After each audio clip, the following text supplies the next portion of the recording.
Morning లేచి చూస్తే తమిళనాడులో ఉన్నా. సమ్ టైమ్స్ లైఫ్ లో కొన్ని జర్నీస్ మనం ప్లాన్ చేయం, కానీ some have they just happen. Exactly 1 week back suddenly నా మైండ్ లో ఒక థాట్ వచ్చింది, లైఫ్ లో ఒకసారైనా అరుణాచలం వెళ్ళాలని. ఎందుకు అనిపించిందో తెలియదు, బట్ ఆ ఫీలింగ్ మాత్రం చాలా స్ట్రాంగ్ గా ఉండిపోయింది. ఇంట్లో అడిగాను, సర్ప్రైజ్లీ వెంటనే ఓకే అన్నారు. ఫ్రెండ్ని అడిగాను, ఆడు కూడా డిలే చేయకుండా లెట్స్ గో అన్నాడు. సో జర్నీ అయితే స్టార్ట్ చేసాం. ఫస్ట్ మా ఊరు వెంకటేశ్వర స్వామిని అయితే దర్శనం చేసుకున్నాం ద్వారకా తిరుమలలో. ఆ తర్వాత పెద్ద తిరుపతి వెంకటేశ్వర స్వామిని అయితే దర్శనం చేసుకున్నాం. ఇంకా 250 ఉన్నాయి.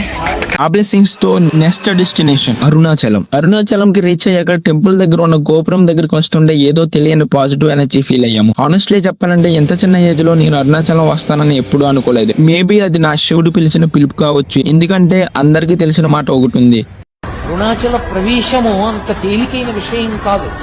అరుణాచలంలోకి వెళ్ళాడు అంటే వాడికి ఏదో అధికారం ఉంది, పరమేశ్వరానుగ్రహాన్ని పొంది ఉన్నాడని గుర్తు. రాజగోపురానికి దగ్గరికి ఒక రూమ్ తీసుకుని ఫ్రెష్ అయిపోయాం. వెంటనే 14 కిలోమీటర్ల గిరి ప్రదక్షిణ స్టార్ట్ చేసాం. గిరి ప్రదక్షిణ చేస్తుండగా మధ్యలో హెవీ రైన్. కొన్ని మూమెంట్స్ లో నాకు అనిపించింది నేను ఇది కంప్లీట్ చేయలేనేమో అని. కానీ ప్రతిసారి ఒక స్ట్రాంగ్ ఫీలింగ్ వచ్చింది, లైక్ ఎవరు నా వెనుకొని నడిపిస్తున్నారని. లైక్ శివ హిమ్సెల్ఫ్ సేయింగ్ నడువు నేను ఉన్నాను అని. ప్రతి లింగం దగ్గర ఆగి దర్శనం చేసుకున్నప్పుడు వచ్చిన ఎనర్జీ వేరే లెవెల్ ఉంటుంది. అది వర్డ్స్ లో ఎక్స్ప్లెయిన్ చేయడం చాలా కష్టం. ఫైనల్లీ మనం గిరి ప్రదక్షిణ అయితే కంప్లీట్ చేసుకుని దర్శనానికి క్యూలో నిలబడ్డాం. 3 అవర్స్ పాటు వెయిట్ చేసాం. సీరియస్లీ చెప్పాలంటే మేనేజ్మెంట్ అయితే నాకు అస్సలు నచ్చలేదు. ఒకవేళ మీరు వెళ్ళి ఉంటే మీకు ఎలా అనిపించిందో కామెంట్ చేయండి. నాకు వెయిట్ చేసినందుకు కూడా ఎటువంటి ప్రాబ్లం లేదు, కానీ కనీసం వాటర్ ఫెసిలిటీ లేదు. ఈవినింగ్ 6 తర్వాత దర్శనం చేసుకుంటే ఫీలింగ్ కొంచెం డిఫరెంట్ ఉంటుంది. ఈ ఫీలింగ్స్ ని వర్డ్స్ లో చెప్పడం చాలా కష్టం. ఎగ్జాక్ట్లీగా పరమేశ్వరుడు అరుణాచలేశ్వరుడు నా ముందు ఉన్నాడు. ఆ సెకండ్ లో నేను ఒక్కసారిగా దడుచుకున్నా. అసలు ఎందుకు ఎలా జరిగిందో నాకు కూడా ఆ క్షణంలో అర్థం కాలేదు. అప్పుడు అక్కడ గర్భాలయంలో ఉన్న ఒక అయ్యగారు అడిగారు, నువ్వు తెలుగా తమిళ అని.